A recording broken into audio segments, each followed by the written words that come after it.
Hey, what's up? It's Jim, and today I'm going to talk about the film The Castle of Cagliostro from 1979. And this is my series where I try to review all of the films that Studio Ghibli ever released, including all the films that Hayao Miyazaki and Isao Takahata worked on before forming Studio Ghibli. And today I'm going to be reviewing Hayao Miyazaki's directorial debut, The Castle of Cagliostro, which is the second Lupin III movie.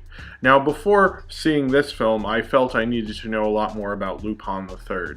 And although I have been told when viewing The Castle of Cagliostro, you don't really need to have seen any of the previous Lupin TV shows or the previous movie, that it can really stand on its own, which I actually agree with.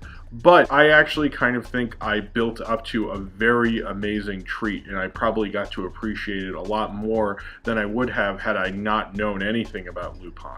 I really got to see how Hayao Miyazaki, how his take on Lupin was different than traditionally how the manga was, how his take was different and a lot like how his take was from the TV show, and the different things he did with the character, and I could really appreciate that. I knew it was going to be good, but I didn't really know how good it was going to be, and I have to say I left thinking that this was not only probably one of the best action-adventure animated films I've ever seen, but it's also one of the best action-adventure films of the 70s. It's just really stunning, and the fact that they made this film in 4 months is just jaw-droppingly amazing. This film has almost all the detail of his later works. I mean, not as much, I'm not crazy, but it has an extreme amount of detail for the little amount of time they had to make a film like this, especially an animated film, which takes a long time.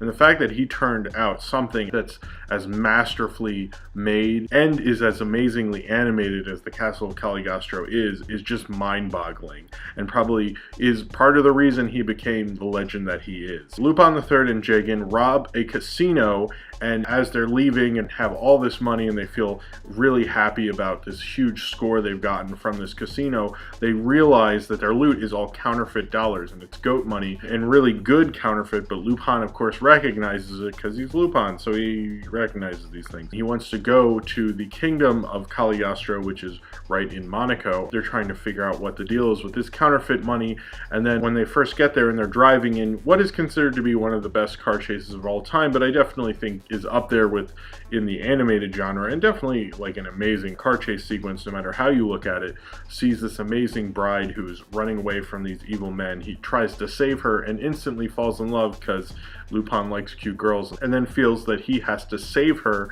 from being married to the evil Count of Cagliostro, and breaks in and finds out about their huge counterfeit operation and gets Zangata involved and tries for him and Zangata to work together to both free this princess and also get them in trouble for their massive counterfeit ring that's been going on forever and ever. This film was originally going to be more connected to the Lupin III franchise, and they just didn't like any of the treatments, and Hayao Miyazaki recommended doing an original story, and he co-wrote it with Haruhi Yamazaki, I think. I apologize again, I'm just bad at pronouncing names. It's not racism, it's just poor pronunciation. This film is heavily influenced by a film that Hayao Miyazaki is also heavily influenced by, called The King and the Mockingbird or Mr. Wonderbird. It has a million different titles, and it actually wasn't completed at this time. It was in an uncompleted format, but it heavily influenced at least this film, and actually also heavily influenced his later film Spirited Away. If you're a Hayao Miyazaki fan, I think The King and the Mockingbird is a must-see, because you'll start to see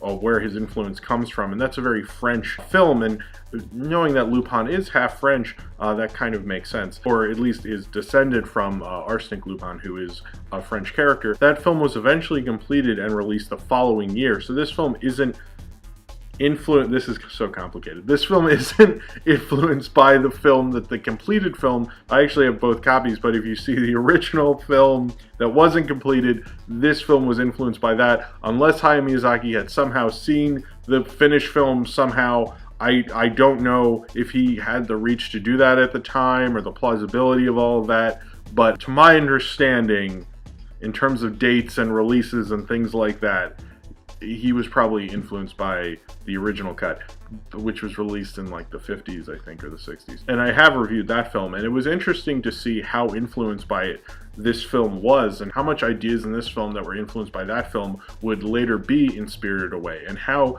kind of surreal and fantastical he made a Lupin film. This sexual innuendo, Lupin the thief, who's a very reprehensible character, isn't really Hayao Miyazaki's style. So I like that he really made Hayao Miyazaki's Lupin. It's really more about Lupin than it is about the other characters like Fujiko or Jingen. It's kind of about Jingen in the beginning, and Fujiko has a kind of a role in it, and Goemon really isn't in it very much.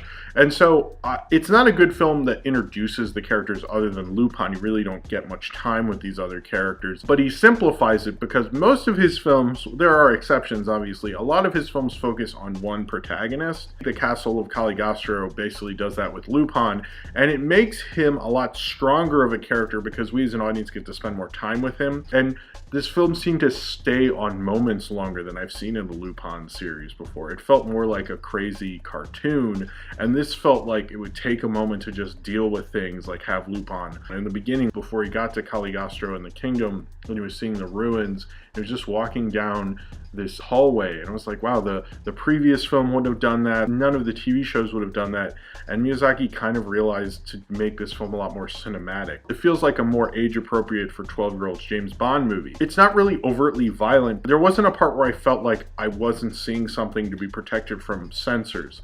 It felt like it was so organic in what it was trying to do, and what Hayao Miyazaki is such a masterful storyteller that I didn't feel like I was missing out on anything. There are some shots that, if you think about what's going on, are extremely violent, but they don't show it to you. And I think that says more than having, blood drip down. I'm fine with violence. I'm not really anti-violence. But when I was watching this, I was thinking, I think if you have a 12-year-old boy or a 10-year-old boy and you want to show him James Bond, but you're like, well, it's a little too much for him at this time, I think the Castle of Cagliostro would be a great replacement. And honestly, it's probably one of the best action-adventure films. I mean, I was so on the edge of my seat. I loved all of the action sequences were so expertly done. Everyone loves the car chase, and I love the car chase also, but the sequence where those castle guards who come and fight Lupin and Jigen, in the first sequence, I love that fight.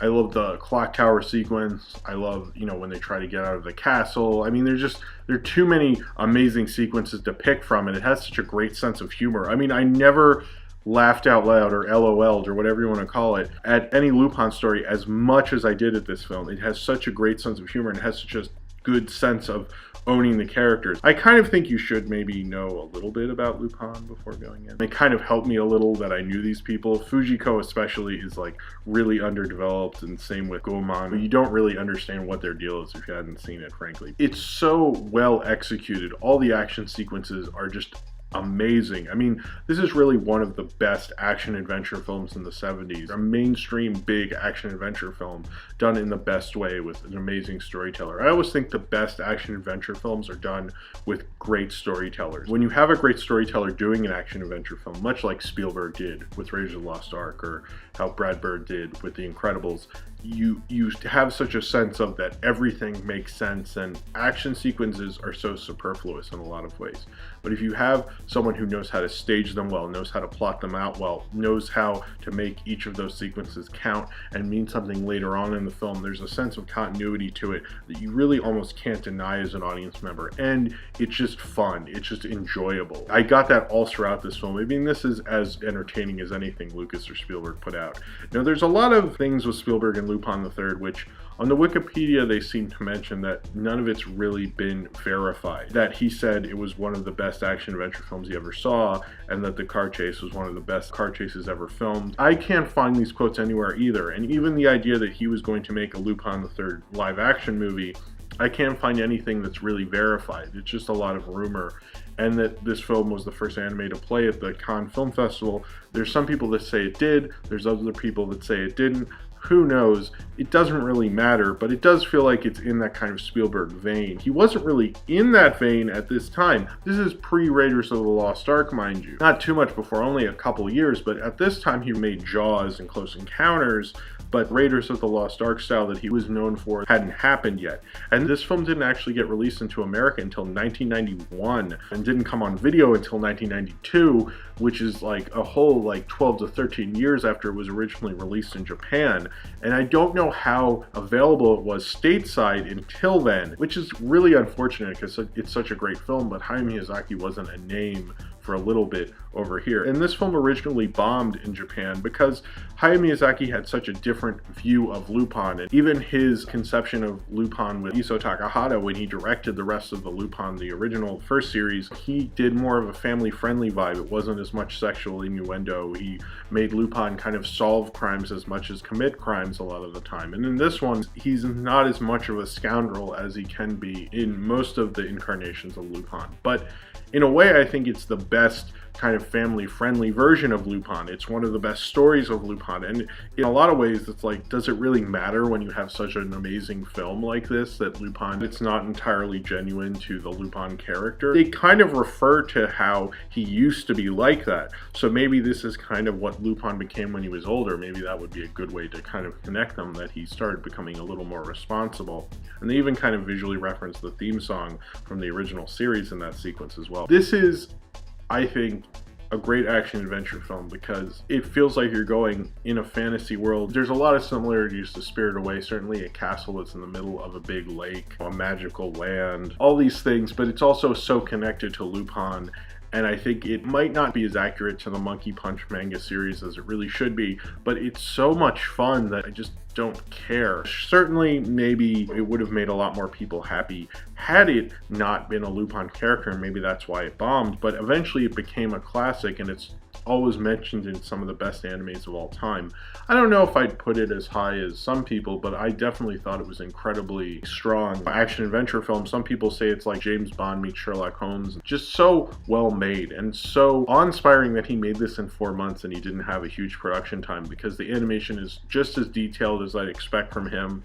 The copy I saw was so well restored, the colors just popped. His use of color is just amazing. It feels like a very bright cartoon. His greens and his blues feel so lush, and he has a sense of nature even in this film that I don't see other than like Tarkovsky. I really get the sense that he loves nature and loves environment, and sometimes just loves hearing the Foley sounds in this, that you can hear the nature and the wildlife in the background, the way he does that. And he gives a patience to it. You have a moment to relax a little bit, and then it really builds on the excitement. This film has such great action sequences. It's so thrilling, and it doesn't really matter what age you are to me. I think this film really works no matter what. I kind of still feel like maybe having a little knowledge of it, not just because I did it, but would probably help a little bit, but I don't think you lost or anything like that. It definitely stands alone quite a bit, and it's probably one of the greatest film sequels of all time. It almost kind of reminds me of the Star Trek the Motion Picture Wrath of Khan scenario, what happened with this, and Lupin, the Mystery of Mamo. It doesn't feel as much as one continuous story the way this does. It's such a great